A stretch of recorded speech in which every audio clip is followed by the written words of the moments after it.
Papua New Guinea, and welcome to the first of its kind Youth of Our Nation panel discussions. Basically, we'll be speaking about themes and topics around the 2022 election. I'm Clement Pombo, and I'm joined by my co-host, the anxious coconut himself. Hey everybody, I'm also known as Godfrey Kaptagao, that's my government name, but I'm also a host for the podcast, Not Culture, and I'm also a content creator for the information and technology startup company, NewNet. And now we're all here today with the major aim to make sure that everybody watching understands just how powerful their vote is, and that later down the line, they could actually bring about some major change in the country. Yes, and before we get into all that, I would just like to thank the professionals who put this all together with the support of the Media Development Initiative, in support also with the PNG Australia Partnership. On the panel today, we have some great guests. We have Dagia Mai Aka, Maureen Oria, and Venzila Nan. Dagia is passionate about creating positive social change and building a society where nobody gets left behind. He's goal-oriented, results-driven, an independent thinker, but he's also a firm believer in teamwork. Yes, Maureen has been around for a while. Yes, she has been at the NBC for the last 6 years, being a producer-presenter, really talking about issues that affect youth and a whole lot of other good things. Mm-hmm. And Vintila is an advocate for climate change, and she also met Jason Momoa, who we all know is Aquaman. Yes, thank you, GK. And I really like you, Vintila. We'll be discussing these two topics to kick it off: the role of the youth population in any healthy democracy, and the reasons it is important for youth to be involved with youth issues. Mm-hmm. And we'll just get right into it. Yep. So, Dagia, we'll start with you because you seem to have the most beautiful beard today. I work hard to maintain it, so thank you. Yeah. The role of the youth population in any healthy democracy. When I say healthy democracy, what comes to mind? I think that's a very interesting question. And, every time someone mentions the word democracy, when I was in high school, which, I'm sure a lot of the young people watching right now are probably high school students as well. One of the first things we learned about democracy is a government for the people, by the people. And when I think about the current situation in Papua New Guinea, I think, yes, we certainly do have a government by the people, but I sometimes question if it's necessarily for the people. And if we're asking the question of what is a healthy democracy and how is a healthy democracy, or is Papua New Guinea functioning as a healthy democracy, I think we've got one part of it right, but we haven't necessarily got the second part yet. And that is a government for the people, where the people receive their services and everything that they're supposed to be given. So when I think about a healthy democracy, I bring up those two things. I think we've checked one off, but we haven't checked the other yet. And that's something that we really need to look at when we're talking about elections, democracy, and what young people are doing. In terms of what it basically stands for, it's in terms of democracy and what a healthy democracy should look like. It should be there should be legal equality for all, political freedom, and the rule of law rules of everyone equally. Maureen, in your space, do you think that this is what's happening in PNG? I think we try to execute that. We just we're not really putting it into an effect. It's not really being carried out in a sense where we're sort of missing the target.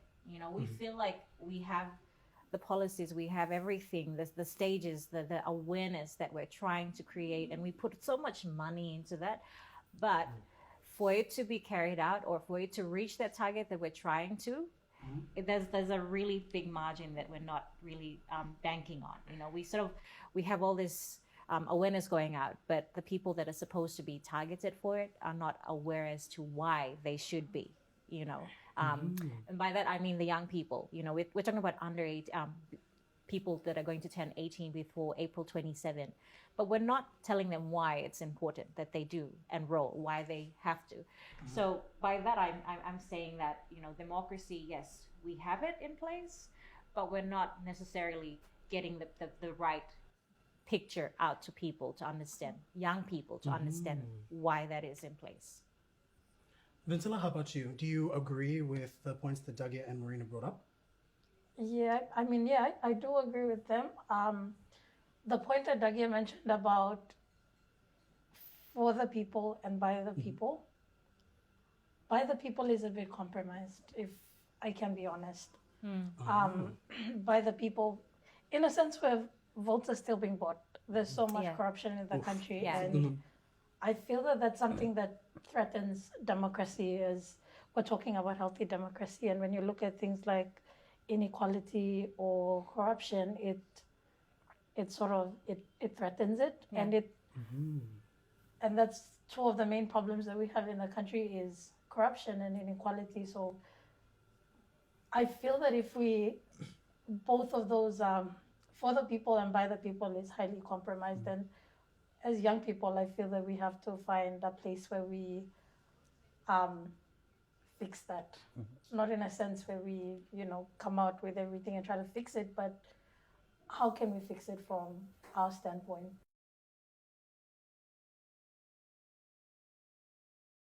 Youth, they play a great role in our society as well because they are the leaders of tomorrow.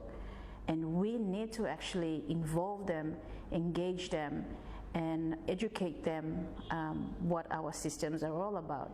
No, I like the point, the angle that you're going at right now, and to just loop it back around to the main point of the question, I guess, which is basically what is the role of the youth in trying to make sure that Papua New Guinea ends up with any semblance of a healthy democracy. And like Kenneth brought up, the foundations of a healthy democracy, according to our sources, is that there's transparency in politics. There is protection over the rights of all citizens. There are equal laws that govern all citizens. No one's above or below the law. And I think in order to just pinpoint that as youths talking about these issues, I want to get you guys' opinion on how we as youths, and obviously audience watching, how they can actually have a go at addressing these issues and maybe possibly even fixing them. Like, what can they do? How can they do it? And why is that important for them to? Why should they make that a priority for them? If I could just jump in on this. So many a times when you go home, and by home I mean to your village, you see there's this group of young people that are not involved in the council, and that should tell you that it's already been shown at home. So in your mindset, in every young person's mindset, is that you are not involved in it until you are needed to, or you are actually told that you should be involved in it. The same applies to now voting. In the house, at home, your small brother or your small sister is now turning 18. Your parents, however, tell you, oh, we're going to go and vote for this person because he's a relative or she's a relative. So that is the mindset that we're going to go with for the next 5 years. If we, as young people, in this capacity, in our capacities, respectfully, go back home, start from the house and say, no, this is why you need to vote. This is the very reason why your vote matters. The importance of this will result in this. That's what we need to do as young people. That's the role that we can play back in the house, back in our families, back in our community, our streets. All the young people that you see, that is your circle that you need to work with. That is why our vote matters. Because if you had a hand in the government, you can then be holding them accountable for the acts in the coming 5 years. That, this is why it's important. And I feel that we fail to do that because we think that once we go back to the office, once we're sitting at the table, that's when we start talking. But it's when you're actually out and about. That's when it starts. It is very familiar. I see it on Facebook. I see my peers or hear my peers talking about it all the time. Or there's another thing that we can do, and that is claim space. And how do we claim space during elections? We go out and we tell our friends, we tell those people in our circles of influence, whether they're in our homes or on the street, go enroll and vote. Support this candidate because they stand for youth issues. This is why you need to turn up at the polling booths. And if there's no one that can stand and represent you, then by all means, if you can, you stand up and you say, I'm going to take the bat and I'm going to run with it and I want to go in there and say something for young people.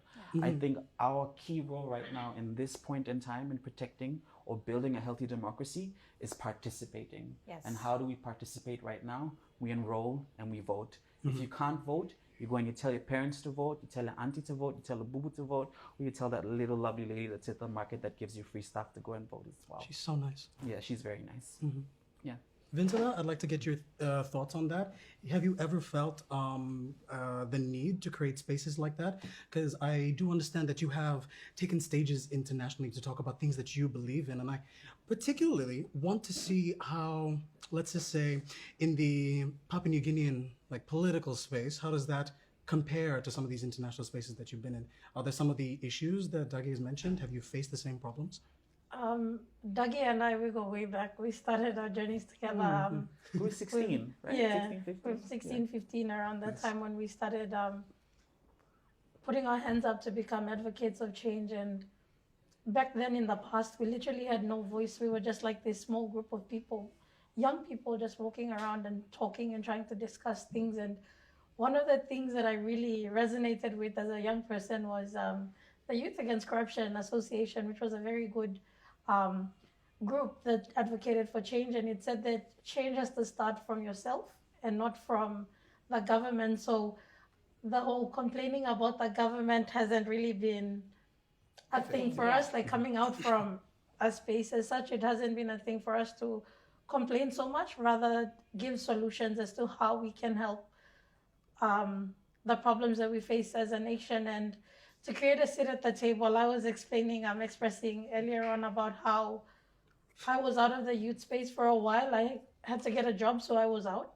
And I was out for 2 years or 3 years or something. And in order to come back, I had to create my own seat at the table, because it was very difficult to come back where all my peers they've taken the baton and they've already gone ahead. And this was me just trying to get back into it. So I had to create my own space at the table. And I had to do that through social media, through advocating, through writing, especially. And young people, this is where you realize that the world is not what it was like 10, 15 years ago, 20 years ago even.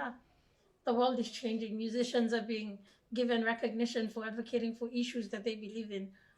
Artists, even writers, a lot of people. So we have to, as young people, we have to seize these opportunities. When I think of the youth role, I think about any young person out there, and I'd also see myself as a young person, as a youth. So thinking of my role, especially in a healthy democracy, I'd see myself as somebody whose opinion matters. I'd see myself as somebody who can fit into a process. So when you look, when we say what is a healthy democracy, we're looking at a place where your voice is heard. You're looking at a place where if something is not right, then you have the right to provide that feedback, or really there's a place where you can go and share that feedback or share your concerns. So I think that if I look at the role of a youth and in a healthy democracy, I'm looking at a space where a young person is able to fit into something. If they need an opportunity, there's a place where they can go and find it. If they don't know what to do, if youth don't know what to do, then there's a place that they can go and kind of find the direction as well.